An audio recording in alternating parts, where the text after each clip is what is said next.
Hi, former NASA astronaut Terry Virts here, and I want to talk about a really important life lesson that I think the kids need to know, and that is take responsibility for your own life. Don't let yourself become a victim. Being a victim is not going to help you achieve your dreams. It's just going to make you unhappy and upset and not help you get to where you want to be. It just doesn't do any good.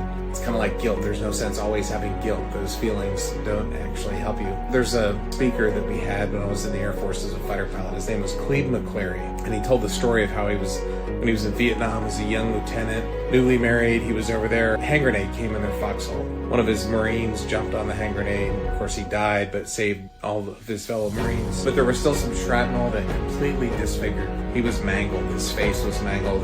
He was missing parts of different limbs. He was really in bad shape for the rest of his life. This thing happened when he was in his early 20s. And his lesson learned was fight it, forget it, and drive on. And that doesn't mean you ignore bad things, you pretend that they don't exist. You have to deal with trauma, you have to deal with PTSD. But his point was, you can't just be a victim your whole life. Sometimes bad stuff happens and you just have to move on. The best way to overcome something bad happening is to be successful on the other side. That's the best revenge, is to be successful.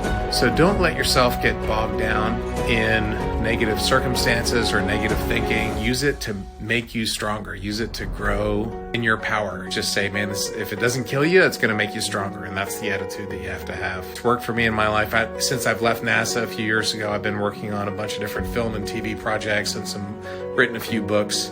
And man, in that industry, you hear no all the time. People are constantly turning you down. And so you have to be able to have thick skin and just say, hey, I'm going to stick with it and make it happen. So don't tell yourself no, and don't let yourself be a victim. And whatever that dream is, you just have to go for it and just tune out the badness and focus on what you're going to get done.